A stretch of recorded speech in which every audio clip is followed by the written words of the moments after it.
Oh my God, is this one of those videos he does when he's sitting in his car and talking? Oh God, I love those.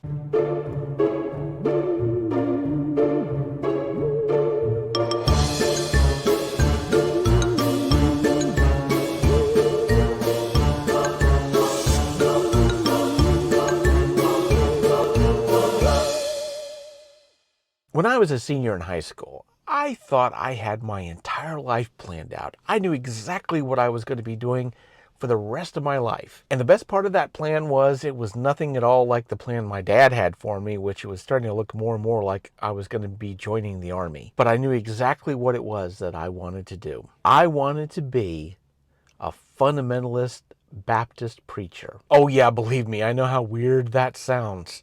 Trust me, feels weird saying it, and I was the one who decided to do that. But that was my plan. But as Mike Tyson is fond of saying, everyone has a plan till they get punched in the face. And boy, did my plans get punched in the face. As I'm sure you've guessed by now, the whole fundamentalist preacher thing didn't quite work out for me. In fact, the whole thing fell apart in such a spectacular manner that the story of my days as a wannabe fundamentalist Baptist preacher and the time I spent in seminary would be an entire video on its own. And maybe one day I'll make that video. But the subject of today's story time is what I did after. My life's plan had been shattered and I had no idea what I was going to do. Everything that I had based my life upon up to that point had been taken away from me. And it wasn't just a matter that I didn't know what I wanted to be when I grew up. This had been an anchor for me. It had been something that I had depended on to define who I was. Because when you're a teenager, that can be very difficult. And for me, it was especially difficult. There's a lot of stuff that I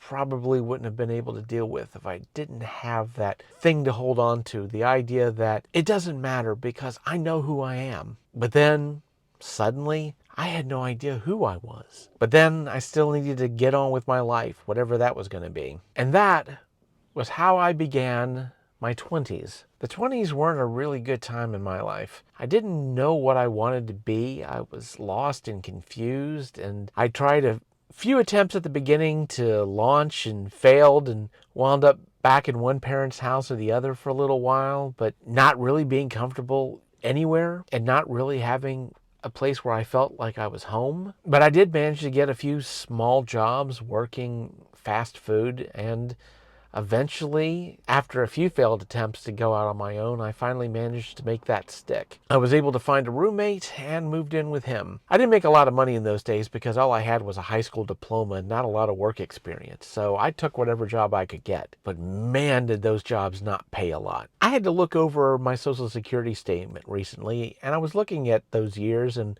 what I was earning, and I was shocked at how low it was. I had forgotten just how poor I was in those days. I was making a literal four-figure salary, and it was like a mid-four-figure salary. There were times when I was living with that roommate that I literally would take my paycheck and sign it over to him to cover my rent. And he was really doing me a favor in doing that because obviously I couldn't pay my entire rent with a single paycheck. He had to wait half a month to get the other half of the rent. Literally every dime I made in my job was to pay for a place for me to stay. The only way I was able to eat was because the job that I did was a delivery job. And when the bosses would go to the other store to do paperwork after lunch, I'd make me something to eat. And since it was a 5-day-a-week job, I ate 5 days, one meal, and starved for 2. But eventually, me and my roommate had a bit of a falling out, and so I had to find a new place to live. And luckily for me, I was able to find one that I could afford. There was this really old house that had been divided up into apartments. One of the apartments was this really tiny attic apartment right at the top, and fortunately for me, I was able to rent it out for,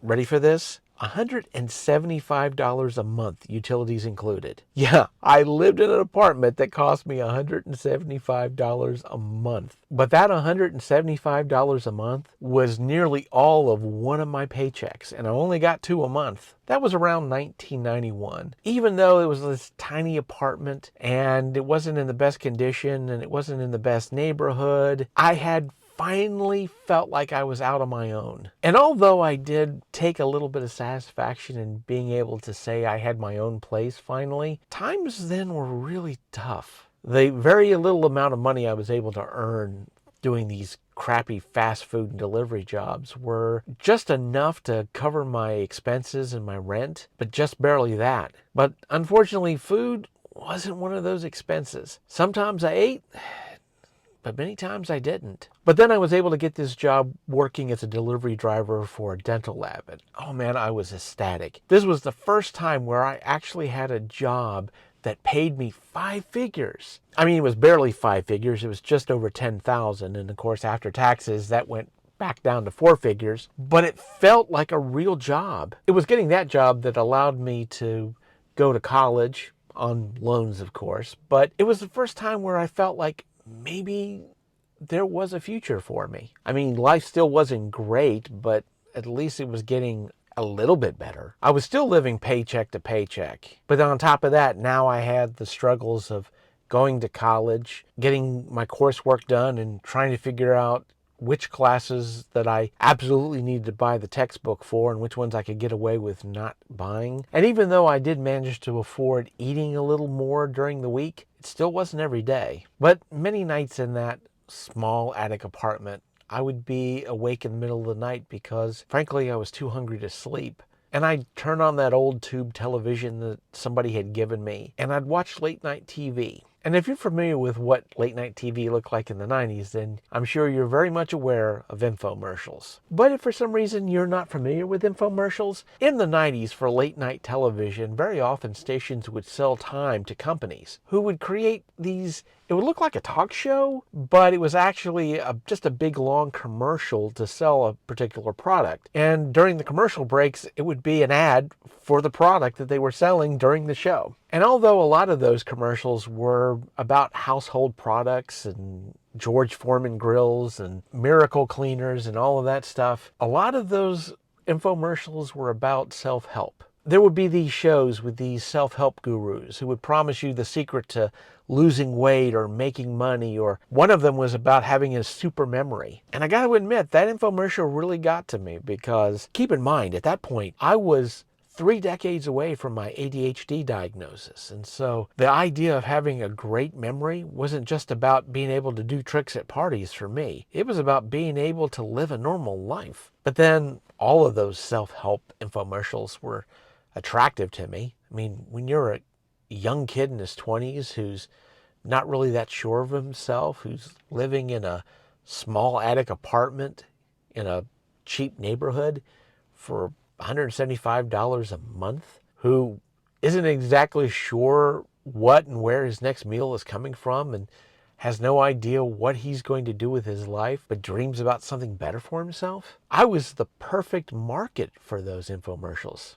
I mean, except for one thing, which was I didn't have any money to buy any of that stuff. But oh my God, as I just sat there and watched those infomercials, I just thought, if somehow I could just find the money to buy one of these things, I could fix everything that was wrong with my life. I prayed for a miracle. In fact, during a lot of those days, I prayed for a lot of miracles. I spent nearly the entirety of my 20s living in that small attic apartment. It wasn't until I turned 30 that I got my first job working for the company that I work for now. And it was working at that job where I finally was able to afford to move out and get a nicer place. And when I look back at those days and the amount of money that I was making back then as compared to now, I mean, good grief, it would take me 9 months of earnings back then to equal even one paycheck that I make now. And I look back at those days and I just wonder, how in the world was I ever able to manage to get by? And honestly, some days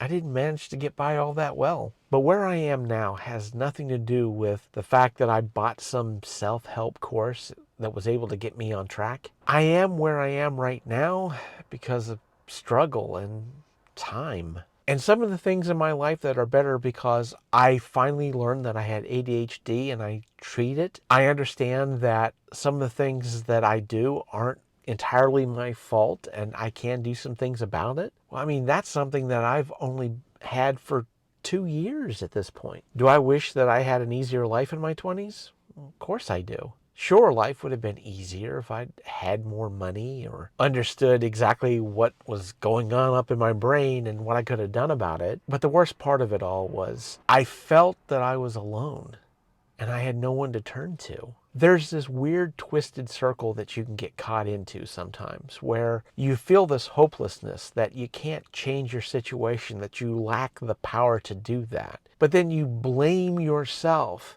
for not doing what you need to do to get yourself into a better situation. I mean, you think about it, that doesn't make any sense. I mean, either you can change your situation or you can't. But it is so easy to get caught in that circle of hopelessness and blame, and it's really easy to spiral out of control. And I did a few times. But I realized that even if I had gotten that miracle that I'd prayed for, if somehow somebody had loaned me the money for one of these self-help courses, it wouldn't have fixed my problems. All the stuff I was going through in my 20s had nothing to do with the fact that I wasn't getting enough motivational speeches or feel-good sayings written on posters. A healthy supply of attaboys is not an effective band-aid when you have real problems that need real answers. But the irony is not lost on me that a lot of the videos that I post on this channel feel a lot like motivational talks. And I do watch motivational channels on YouTube. And very often on my Instagram stories or on my Facebook, I'll post a little inspirational quote from someone. So does that mean I'm still a sucker for all that new agey self-help crap?